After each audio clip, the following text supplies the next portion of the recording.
Andrew Tate is a great example on how the ego makes you blind to your weakness, give you a false self. He has accomplished things, but he over-exaggerates of what he accomplished. But when you go back to his childhood and his father history, right? That his father was a chess player. So his father tell him and his brother how great of a chess player he is, how he beat grandmasters and all these chess people, and over-exaggerating on his true accomplishments. Because when you actually try to do the research, it looked like the father was like an average chess player. Didn't accomplish all the stuff he portrayed as to his sons. So, for example, if that's Andrew Tate example, he soon have followed that example as a grown-up. Andrew Tate persona as he's a world champion, he's such all these great things in kickboxing. But when you look at the history, he over-exaggerated his skills in fighting. And to watch that fight he had with Chase, both of them, that is the most worst boxing I ever seen in my goddamn life. The form was crazy. I never seen some shit like that, man. This shit was crazy. And first of all, he got beat by a YouTuber. You're supposed to be champion.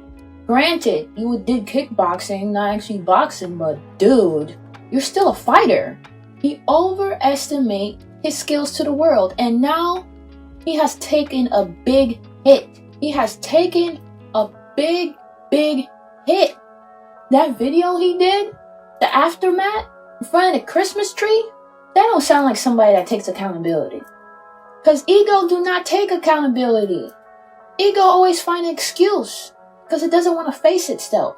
Andrew Tate ego made him overconfident, overly take a risk he didn't have to take. And then he talk about like he would be weak basically if he didn't do this fight because he had all this fear in his life, and when it came to this fight, this is his biggest fear.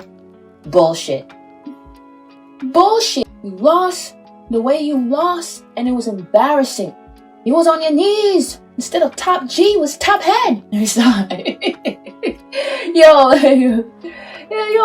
like, bro, Red Pill has taken a goddamn hit. Him not taking accountability don't look like he learned shit, bro. The public image he portrayed. He self-sabotaged himself. Put out all this fighting persona, and when it came to a fight, not with somebody with the most prestigious boxing, you got handled. And then you making excuses about stamina. Stamina is a part of boxing. That's the basics. We know you're gonna get tired.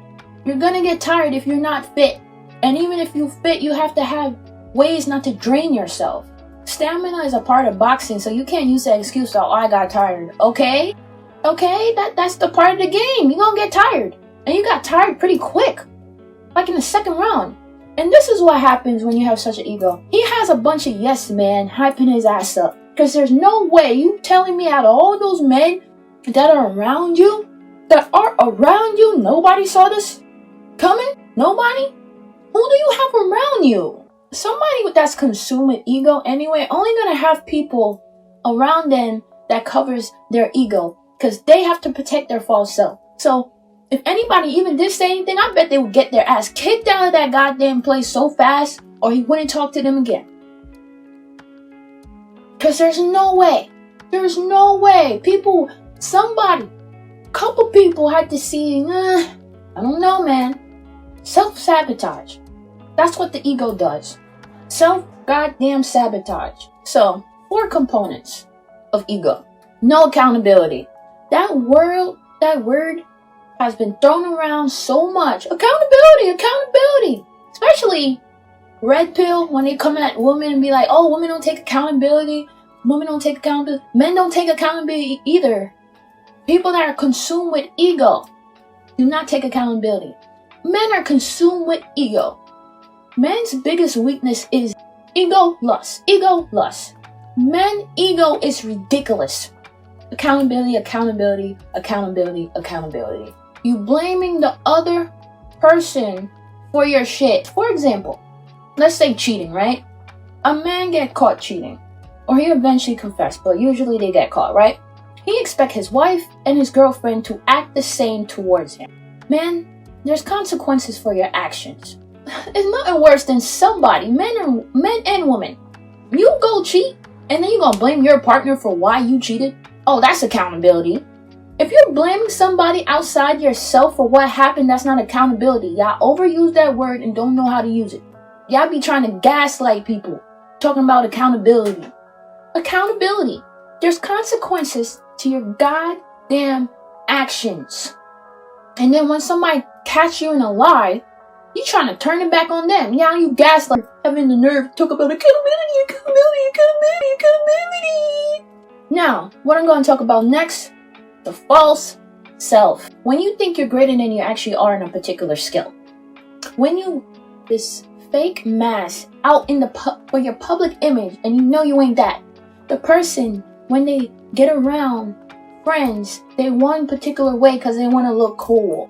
They say nice guys finish last. Fake nice guys finish last. The fake nice guy that want to act like he's nice to try to get his way, and he doesn't get away, and then you see his real true side.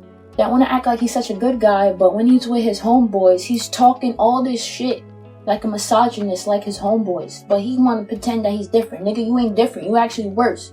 You're actually worse because you wear a mask. You're worse. You want to pretend that, oh, I'm so different, I'm great, I'm different than these other men. Pondering. False self. You didn't really accomplish shit, at least yet, but you expect people to kiss your ass and stay around to kiss your ass. You didn't even accomplish shit. How dare you? Number 3, what I'm going to talk about?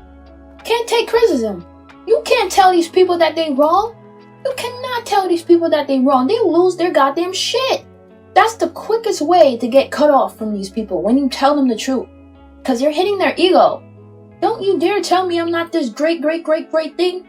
Just because I said you did something wrong doesn't mean that you're just going to be a horrible person, or like everything's supposed to be crumbled just because I'm telling you something that you should take accountability for. You fucked up. If you can't have people around you that could tell you that you fucked up in a particular thing, subject, whatever it is, then you got an ego problem. And you can't truly get better. You can't truly get better because you can't face your flaws and work on them. The last part in control I'm going to talk about is the obsessiveness with control. All they try to do is control people. All these manipulation tactics. They can't maintain relationships because they're a control freak. And if they can maintain a relationship happening-wise, it's somebody with low self-esteem that they have broken down. They have having something hold over their head. This goes for romantic relationships, friendships, family relationships. They're obsessed with control. They gotta control everything. They gotta control their image. That's false. They gotta control you leaving them. They gotta control how you view them. They did something fucked up. They gonna lie to themselves like they didn't do nothing fucked up. Trying to control the dynamic. They're obsessed with control. It's the false self. Ego is your downfall. Ego doesn't want you to get better. Ego fights like hell for you to ascend to your most spiritual higher self.